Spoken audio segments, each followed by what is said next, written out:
Welcome back. As we continue our studies in Advent or the time of preparation for Christmas, we're going to think about another group of people who feature in the Christmas story. And this time, it's the shepherds. Shepherds feature a lot in the Bible. From beginning to end, there are lots of characters that were shepherds, and maybe that's not surprising since so much of the Bible stories take place in what was an agrarian society. So people had livestock. They might have been a bit more like crofters than today's big farmers, but they had animals. They kept all kinds of different animals, and amongst them were often sheep and goats.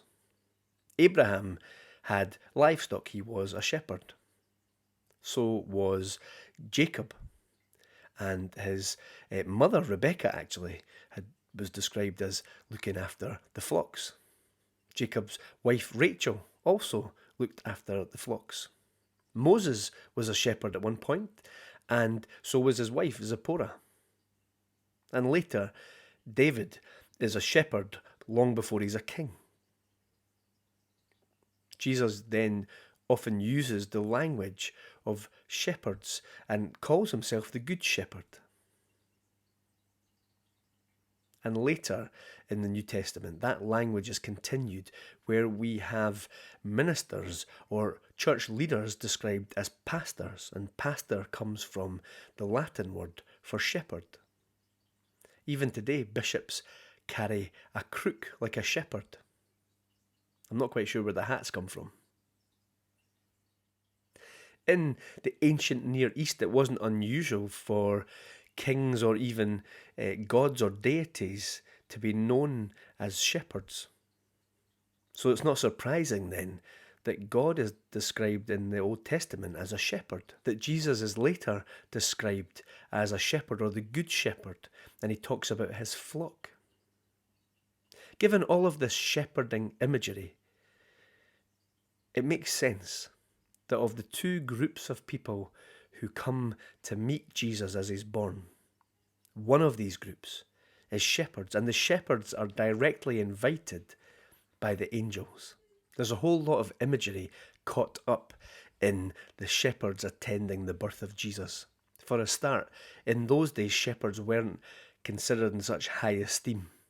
It was quite a lowly job, a humble job, which it was looked down upon, at least by certain sectors of society. It's really important then that we recognise that those who are humbled and looked down upon are the ones that the angels invite to come and meet the King of Kings. This is a key part of Christian faith, that God comes for the lost, for the lowly.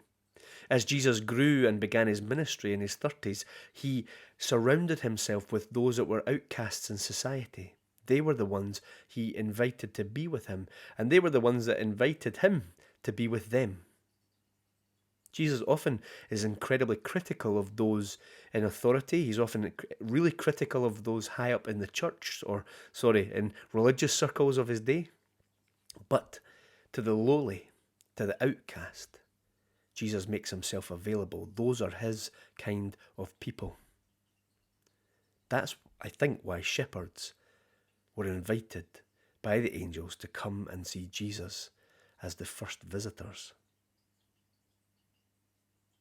Maybe there's also imagery, though, of the fulfillment of the Old Testament. Is it possible that in these shepherds, all of Jesus' ancestry is being fulfilled?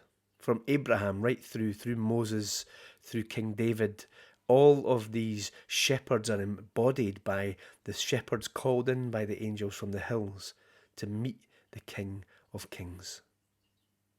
And then also the future of Jesus and the future of his congregation or his people. There are shepherds as he's born, and Jesus will become the good shepherd of his flock. And that flock will be cared for by pastors, by under-shepherds in the future. Is it possible that through the shepherds being at Jesus' birth, all of Jesus' past, present and future, and all of our past, present and future as the church are bound up in their attendance? The shepherds of Jesus' flock. The pastors today must lead as he led. How did Jesus describe shepherds?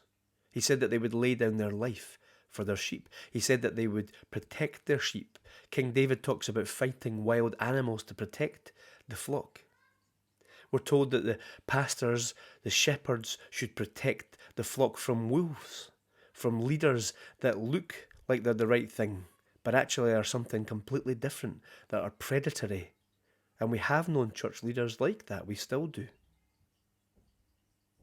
We're told that shepherds will leave the flock to go and find the one that is missing.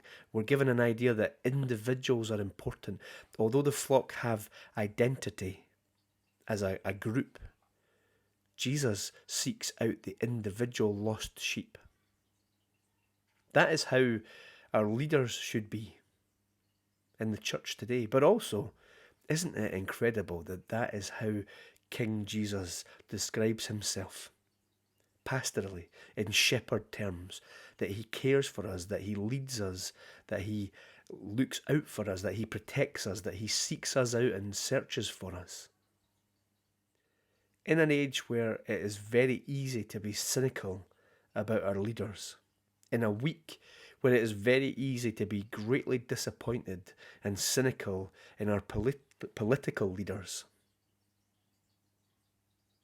isn't it great to have a leader like Jesus, who is the true and good shepherd of his sheep, and that calls us not to look to their example, but all of us in any kind of leadership anywhere, and certainly in the church, eldership, or just the leadership we have, the roles that we have in church, wherever they might be, we're called not to emulate the leaders around us, but to follow the good shepherd, to take his example, and to be incredibly grateful that he was willing to lay down his life for us, his sheep.